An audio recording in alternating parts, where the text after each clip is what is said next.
Hello, good morning, and welcome to my channel, and welcome to Marrakech in Morocco. I hope you're well wherever you are.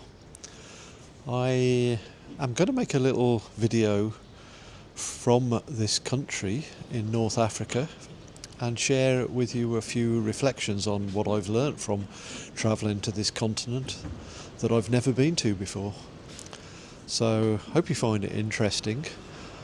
I don't exactly know what I'm going to learn during this holiday, and if I learn anything, then I don't know what I'm going to do with this new information.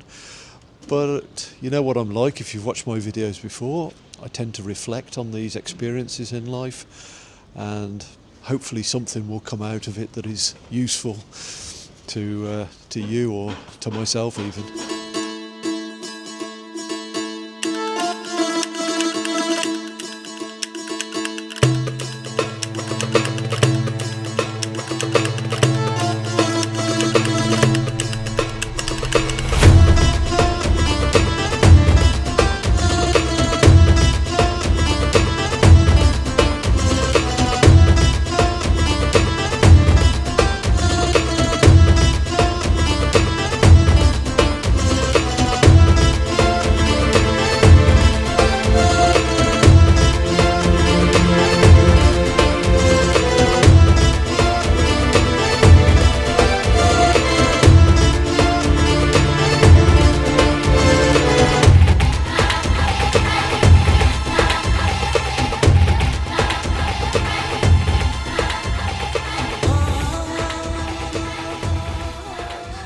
So we're here for a night in the desert.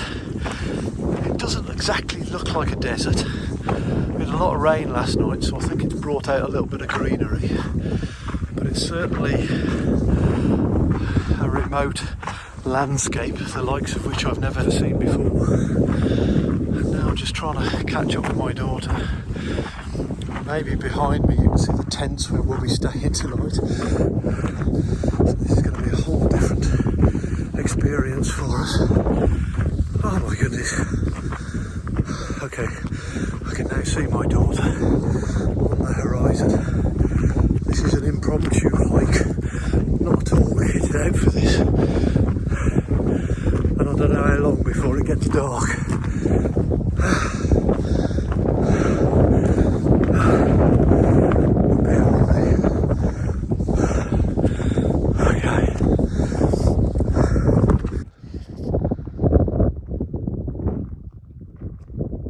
Is that a wolf I can hear? There's something howling.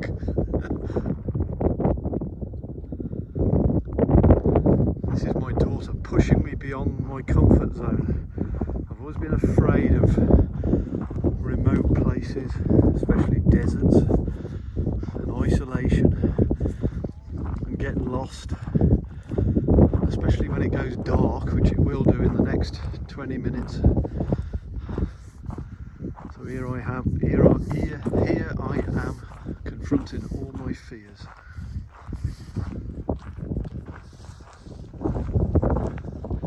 Because of my adventurous daughter.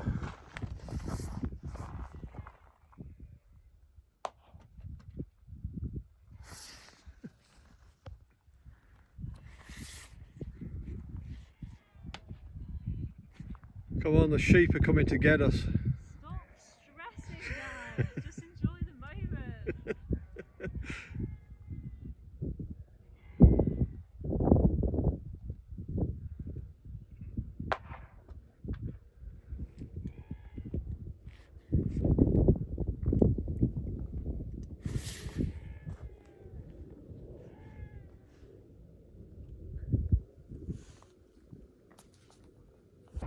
Look at this, we've been out so long that the lights are on at the campsite. And hopefully we can now find our way back. I don't know why I have such a fear of getting lost in places like this, but I really do. And I now feel so relieved that I can see our destination and that the civilization ahead.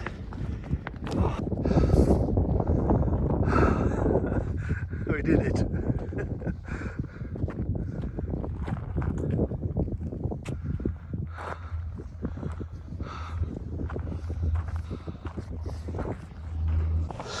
Hello, good morning again. So I'm here again in the desert, or at least it's supposed to be the desert. With all the rain we had last night, it's getting greener and greener, but I'm sure this is only temporary. And if I returned here in the summer, it would probably look very different. You might be able to see the Atlas Mountains behind me, and the rain that we had here obviously fell as snow there, and there is, I would imagine deep snow across the whole stretch of that mountain range. Quite spectacular and not something I would have expected to see here. Morocco seems to be having an impact on me. It seems to be changing my perspective of the world, changing my perspective of myself, and it's making me feel immensely grateful for the life I have. I'm spending this time with my family, my closest family, and I feel very lucky to be doing that. It's only 1 year ago today that I was in Exeter Hospital having my prostate removed, so life felt very different back then. And that makes me feel very lucky and very fortunate, very grateful to have been granted the opportunity to do this. And I have chosen to thank God for this, to be grateful to God for this incredible opportunity that I have in life, and for life itself. And it's interesting because a couple of days ago I was in those mountains behind me with a man who obviously practices a different religion. He is Muslim and I'm Christian, and I loved listening to his stories and his perspective on faith. He was telling me what an important role the Imam has had in his life. So it seems like the Imam was quite a central figure in his upbringing. And so clearly his faith is very strong and he feels quite certain about the things he believes in. So that puts him in a very different position to me, because I feel like I'm at the beginning of a journey. There are lots of doubts and uncertainties in my mind about what I'm trying to understand and what I am choosing to believe in. But I find the whole thing fascinating, and I was quite inspired by the strength of his faith. You know, I watched him go through the whole day without eating or drinking because it's Ramadan here. And, you know, I sat in a cafe yesterday and there wasn't a drink to be seen at all the tables. It was just people sitting around talking or playing games. And then people would disappear to say their prayers. The call to prayer here is, it's just something very special. I loved, even though it was at 5:30 in the morning, I loved being awoken by these, I don't know what to call them, maybe chants, or it's someone talking over a big loudspeaker, calling people to prayer, and there was something very soothing and spiritual about it. And it's made, even though it's a different religion to mine, it's made me feel more spiritual, and it has helped me to see how important faith can be in your life. And that, combined with the fact that I feel just so lucky and grateful to be here, is, it's strengthening my faith, and it's making me feel good about it all.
Well, this is a little bit different to the beaches in Devon, don't you think? Makes a nice change for me. I'm now on my 8th day in Morocco, I think, and I fly home to England tomorrow. And this is the first day when I don't really have anything organised other than a half-hour massage later. It'll be my first ever massage, I think, actually. I don't think I've ever had one before. No, I haven't. So, once again, I'll be trying something new on this holiday. But I thought I'd share with you a few reflections from this wonderful beach on my holiday and what I've learned. It's a country full of contrasts. You know, I see people who are ambitious and who are doing well in life. I see people who are poor, I see people who are happy, I see people who are not so happy. Like any country, I guess, it's full of contrasts, and that means it's very hard to generalise and sum up a country based on an 8-day visit by someone who doesn't really know the place at all. But anyway, I've seen and learnt enough to make me reflect on something that's quite interesting, and that's my own life and my own home and my own country. And that's not something I really expected. I expected to come here and learn about Morocco, and I've done a tiny bit of that. But what's more important is I've seen my own life in a different perspective. So the first thing I noticed was that, or my first impression when I arrived in Marrakech was that the people are incredibly friendly, welcoming, and not at all pushy like I'd expected. I thought we would get hassled a lot by people trying to sell us things, but that wasn't the case actually, and we very quickly felt at home there, relaxed and at ease with ourselves. And I'm with a group of 5, and all of us are actually, the tide is now coming in, and I'm just rushing once again away from the blimey. This is coming fast. Maybe I'll walk the other way. Yeah, I very quickly felt at ease there and really enjoyed talking to local people, and it was very different to what I expected. And okay, since then we've also seen people who are not so happy, not so welcoming, but that's the same in any country. But I think there is some validity in my overall impression that the Moroccan people are just lovely people. And I will go home with a very, very positive impression about this place. And I've created some memories here that will last forever, I think.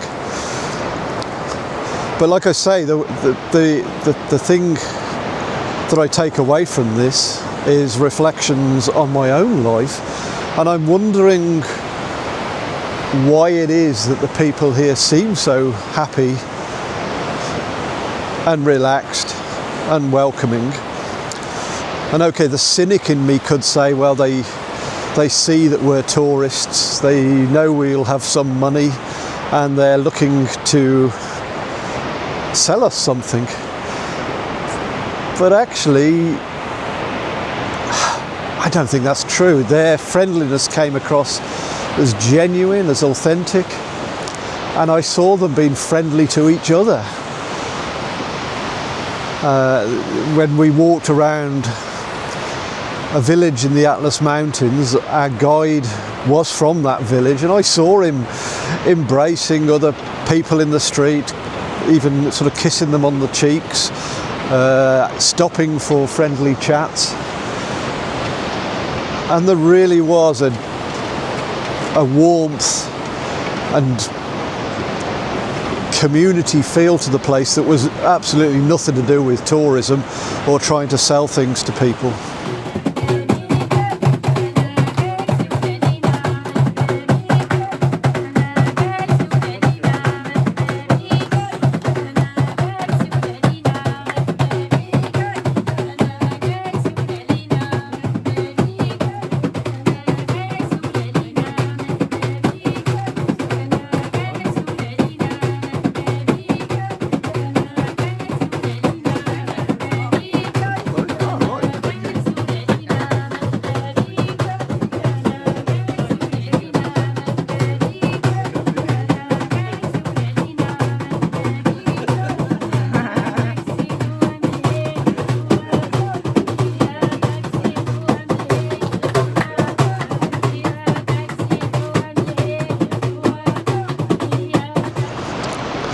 And so some observations then, when comparing to life back home in England. First of all, there seems to be a simplicity to life here. One where faith plays a really important role, community, there is less alcohol consumption. In fact, maybe even zero alcohol consumption, at least amongst the locals. And people welcoming strangers into their lives.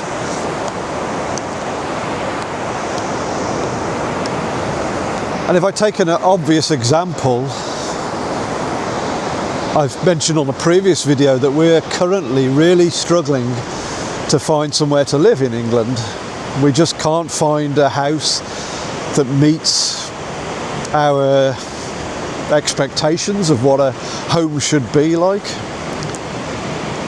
But here we've been into 2 or 3 different homes now. And those homes are much more basic and simple than what you would get in England. Yet, I get the distinct impression the people here don't need anything else.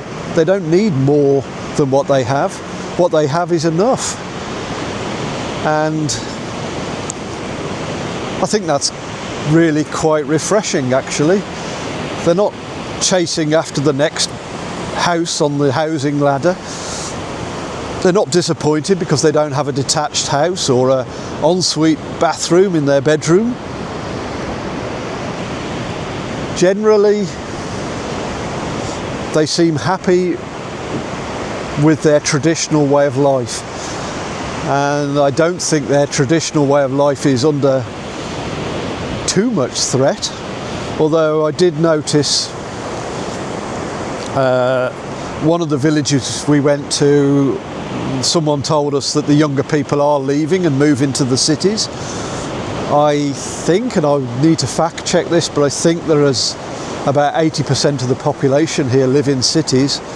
So maybe they have a similar challenge to other countries in that it's a developing country. The economy is emerging and it is growing, not as rapidly as some countries, but it is growing faster than the economy in the UK, for example. And younger people naturally want to create a good life for themselves and for their families, and so they go where the opportunities are. And that sometimes means leaving these remote villages, although I was also told that they go home at weekends. So maybe even with all this change, they are still finding a nice mix between their old traditional way of life and the new kind of life that is emerging for people here.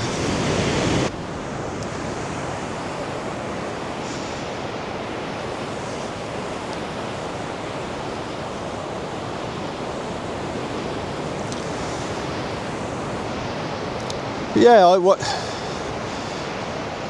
I think I've learned something about travelling on this holiday. So I was always a bit concerned that travelling is something that's doing harm to the planet, that people create a false impression of what life is like in another country. But I am seeing something now. I am seeing a real benefit of travel. I think you do see something when you're in places like this that you don't get to see properly when you're just watching it on television.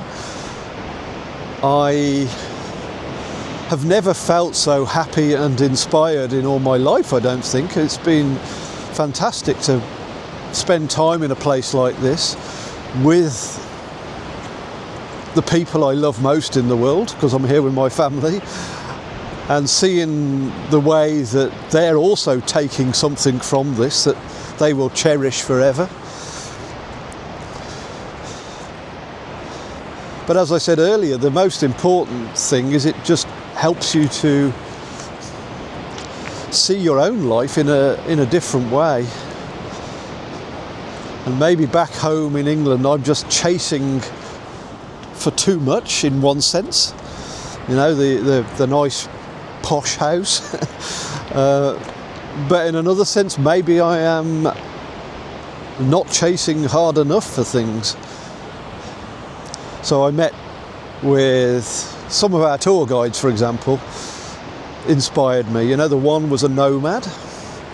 So when he was younger, he would sleep and live in a tent. At night time, sometimes he wouldn't even be in a tent. He would just sleep under the stars, moving around with his herd of goats or sheep or camels. And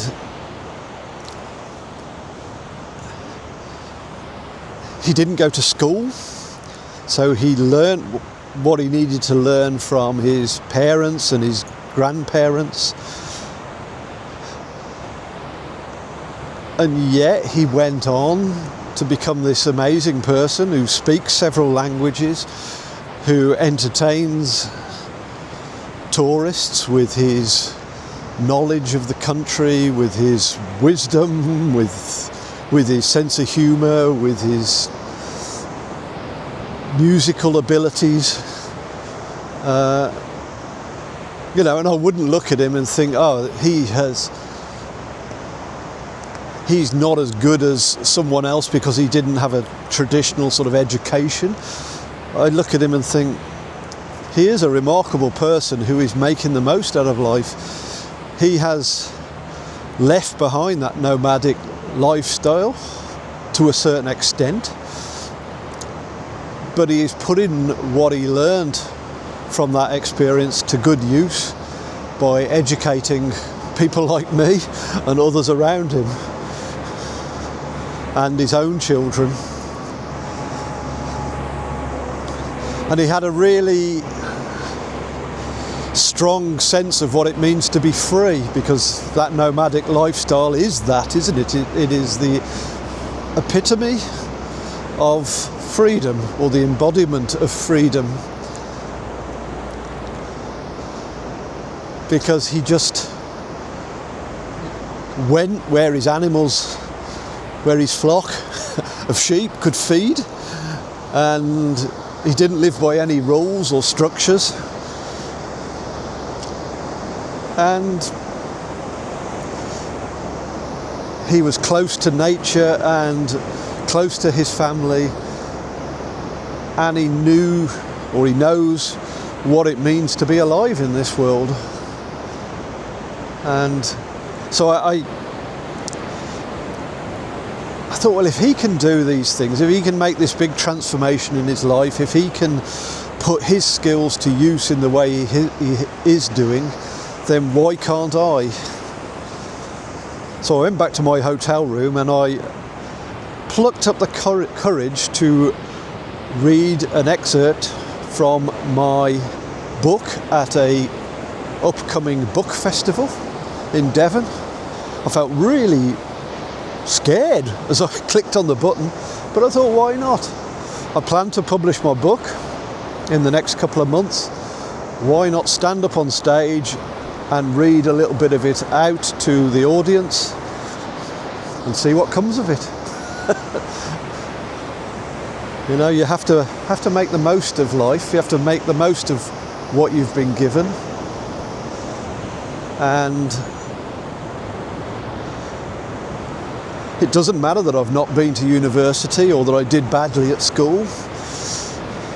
It doesn't matter that I've not got a lovely house. I am who I am, and I can offer what I have to this world, and if the world finds some use in that, then that is amazing. And if they don't, then they can find what they need elsewhere, and that's also fine. So yeah, I think I was a little bit inspired by this nomad, or former nomad.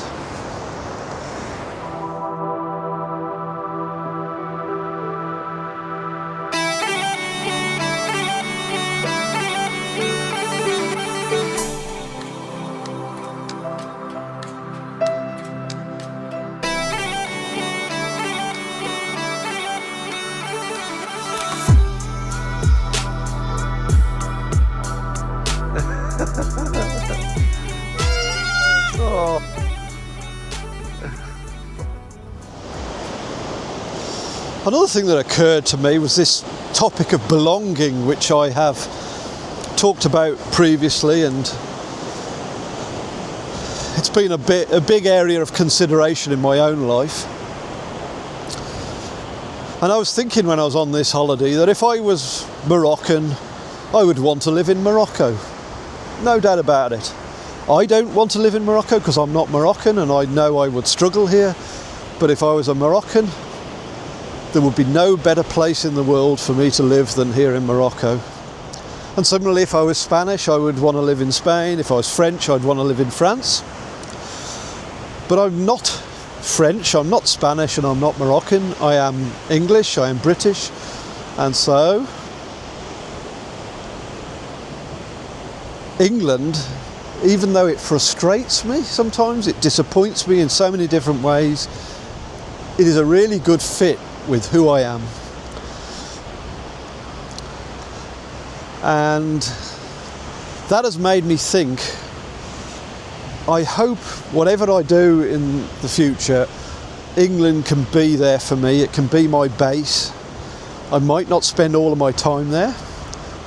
I now have a desire to do more travelling like this. This has really given me a thirst for, or a hunger for, more travel experiences, because I'm not a well-travelled person. There's large swathes of the world that I've never been to. Places like Asia and Australia and the rest of Africa. So there's a lot I'd like to see. But I always hope that at the end of my travels I have somewhere to go back to. And that's important to me, and that would be my ideal. I don't yet know whether we're going to be able to get that base as soon as we want, because we are struggling with the housing situation. So maybe we have one more little adventure somewhere, 6 months in Spain or something. But I think I now have a bit more clarity, at least at the moment, about what it is I want and why it's okay to live where I live.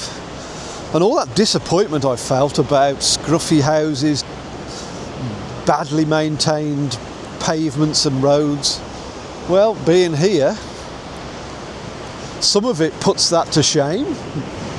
You know, Agadir, where I am now, is clearly an up-and-coming tourist destination, and they're investing heavily in it. But when you go out to the rural locations, it makes you realise how good the English roads and pavements and water treatment systems are and the houses are. And so you have to be careful what you compare your life with, because England's just not such a bad place. And I think maybe what the difference is that Britain used to be a very rich country, and there is a feeling now that it is slightly in decline. At least the economy is, well, barely growing at all. But to everyday people on the street, it feels like it's going down, like we're getting poorer and poorer. And that's probably because of years and years of austerity as the government tries to balance the books. But somewhere like this, you have a feeling that the economy is growing. Maybe it's only growing 3 or 4%, I'm not sure of the exact figures. But perhaps that gives the people more optimism and more excitement and energy, because what they're comparing there today to is a past that was much poorer, whereas us in England were comparing our present with a past that was much wealthier, and where there were much more opportunities for people to buy their own houses and have a job for life and that kind of thing. So with that in mind, I think it's important that I reset my expectations, alter my mindset a little bit about where I live, and remind myself on a regular basis just how fortunate I am to live the life I lead and in the place I lead that life. Okay.